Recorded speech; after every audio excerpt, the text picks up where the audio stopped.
오늘 하나님의 말씀은 시편 140편 말씀을 보도록 하겠습니다. 시편 140편 말씀은 우리가 이게 이제 138편서부터 다윗의 시, 139편도 다윗이고 140편도 다윗, 141, 142 다 계속 다윗의 시로 나와요. 그러니까 이 다윗이 그 하나님 앞에 그 간절하게 부르짖었던 기도나 혹은 하나님의 구원의 은총, 하나님께 돌리는 영광, 이런 것들을 많이 우리에게 남겨주었습니다. 그 다윗이 얼마나 대단한 그 문학자인가 하는 걸 우리가 알 수가 있어요. 문학가. 그렇죠? 이 시편 이런 것들이 얼마나 대단한 작품이에요. 문학적으로도 대단히 뛰어나고 영적으로도 뛰어나고. 그러니까 다윗은 대단한 임금이면서 또 믿음의 사람이면서 또 해박한 사람이고 거기에다가 또 문학적 재능까지도 지닌 사람이에요. 근데 오늘 이 140편을 보면 그래서 인간의 그 신체를 가지고 생생하게 닿도록 우리한테 와서 우리한테 그 생생함이 그대로 전해 내려와요. 특별히 뭐냐 하면 우리 사람이 이 말이라는 것이 얼마나 사람을 갖다가 어떻게 되죠? 그 힘들게 하고 그 다음에 사망으로 몰고 가가 하냐는 거예요.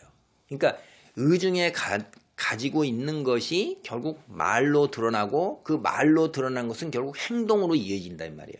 그러니까 그 말로써 먼저 사람을 갖다가 음해하고 모략하고 증오하는 것이 그것이 이제 이들의 입에서부터 그 세균처럼 퍼져나왔고선 만연하게 돼서 많은 사람들이 오염이 돼가지고 그 말이 거짓임에도 불구하고 그것이 진실인 것처럼 회자되면서 많은 사람들이 거기에 사로잡혔을 때 그것이 화살이 돼가지고서 그 한 사람에게 집중될 때 그 사람은 얼마나 그로 인해서 억울하겠어요. 진실이 아닌 것을 본인은 분명히 아는데 그 당함을 사는. 그러나 많은 사로잡힌 자들은 그 말이 나온 근원도 모른 채 그러한 것으로 해서 다 내뱉는단 말이에요. 이것이 그냥 화살이 수십만 개, 수천만 개가 돼서 한 사람의 심장에 꽂힌다고 생각해 보세요. 이게 말이라는 게 그렇게 무서운 건데 그 표현을 다윗이 그렇게 하고 있는 겁니다. 1절입니다. 여호와여 악인에게서 나를 건지시며 포악한 자에게서 나를 보존하소서. 악이 아니라 포악한 거예요.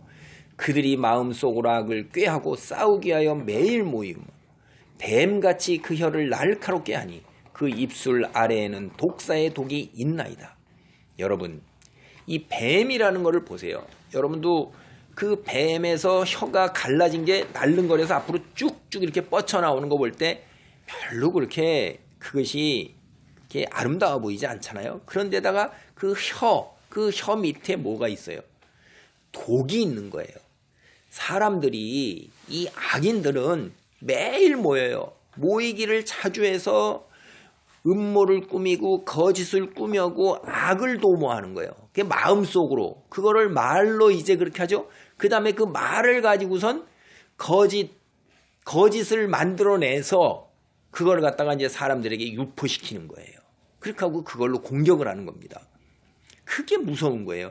이 혀라는 것이 얼마나 사람을 그 사람에게 치명적이고 무서운 것인가 하는 걸 우리는 알 수가 있어요. 그래서 다윗이 그로 인해서 고통을 엄청 받는 거예요. 4절 여호와여 나를 지키사 악인의 손에 빠지지 않게 하시며 나를 보전하사 포악한 자에게서 벗어나게 하소서. 그들은 나의 걸음을 밀치려 하나이다. 교만한 자가 나를 해하려고 올무와 줄을 놓으며 길 곁에 그물을 치며 함정을 두었나이다. 셀라. 여기서 이제 한 단계 좀 쉬었다 가는데 보세요. 하나님께 뭘 이야기하냐면 기도하냐면 악인의 손에 그들이 마음속으로 악을 꾀하고 혀를 날카롭게 해서 독사의 독으로 뿜어내는 그 말, 거기서부터 나를 지켜달라는 거예요. 그들은 악함을 넘어서 포악한 자들이고 그들은 뭘 하냐면 올무와 줄과 함정, 그물, 그러니까 곳곳에 나를 갖다가 넘어뜨리게 하는 거예요. 하나님을 향해서 나아가는 영원한 세계를 바라보면서 하나님만을 믿고 의지해서 나아가는 나의 인생의 여정을 그들은 교만하기 때문에 하나님을 믿지 않아요. 자기가 하나님의 위치에 있으면서 하나님을 믿는 나를 어떻게 하든지 하나님을 믿는 믿음에서 실패하도록, 거기에서 미끄러지도록 올무를 놓고 줄을 놓고 그물을 치고 함정을 두는 거예요. 여러분, 우리가 다큐 같은 데 보면 철사를 이렇게 해가지고 올무를 놓는 거죠. 그 다음에 줄로 탁 해서 한 곳으로 다 몰죠. 그리고 줄로 이렇게 딱 매면 목도 매고 다리가 매요. 그물에 탁 새가 걸리는 거 보세요. 그 다음에 함정을 파가지고 그 속에다가 날카로운 것들을 받들어서 그쪽에 푹 빠지게 만들죠. 온갖 종류의 함정과 거짓과 간계와 그 도모한 악이 하나님을 믿는 다윗에게 다가오고 있는 거예요. 그리고 다가오고 그 현실 속에서 엄청나게 힘든 겁니다. 다윗이 이래서 그걸 가지고 하나님께 부르짖고 있는 거예요. 여러분, 이러한 것들을 겪는 사람은 참 힘든 겁니다. 너무너무 힘든 거예요.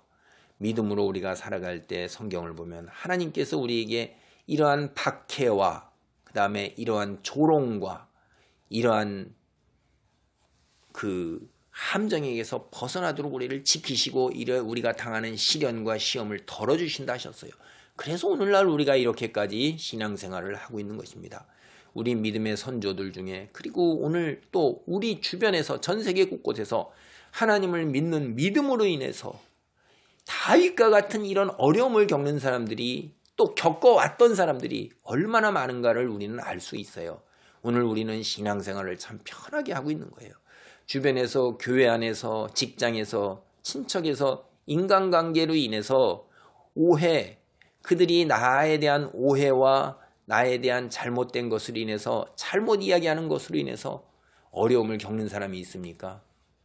여러분, 있을 수 있어요. 우리 교회 안에 공동체이기 때문에, 우리 다 죄악의 본성이 있기 때문에 이렇게 이런 일들이 벌어지고 이거보다 정도는 못하지만, 그러나 그럴 때 우리는 뭐라고 해요? 예수님의 말씀을 생각해 보세요. 예수 그리스도를 따르는 사람들은 박해가 있을 것이고 그 다음에 조롱과 무시를 당하게 될 것이는데, 그럴 때 너희의 하늘의 상이 큰 것을 보고 기뻐하라. 믿음을 지키고 믿음의 자리에 있으라는 거예요. 예수님께서 모욕과 조롱과 순환을 당한 것처럼 우리도 그런 자리에 있어야 되는 것입니다. 침묵이라는 게 뭐예요? 침묵이라는 게 말없이 도살장에 끌려가는 그 짐승처럼 예수님은 말을 안 하시고 자신의 억울함을 하나님께만 아뢰었어요. 다윗도 그런 것입니다. 우리가 그들을 공격하고 대적하고 맞서는 것보다 그런 것도 한 방법이 될 수는 있어요.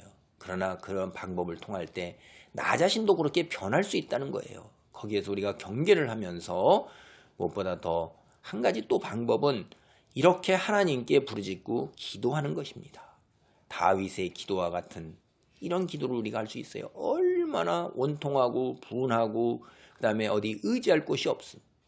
하나님께만 의지할 수밖에 없는 거예요.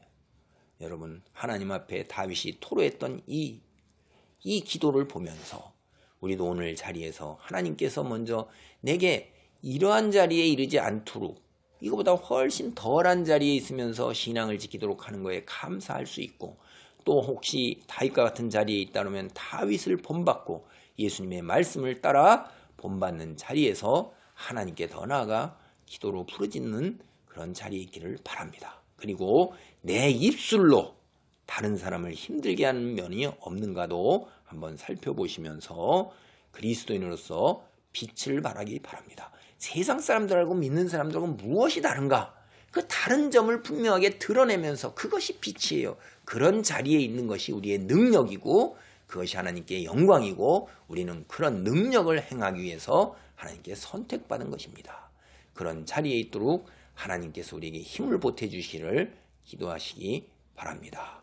아멘.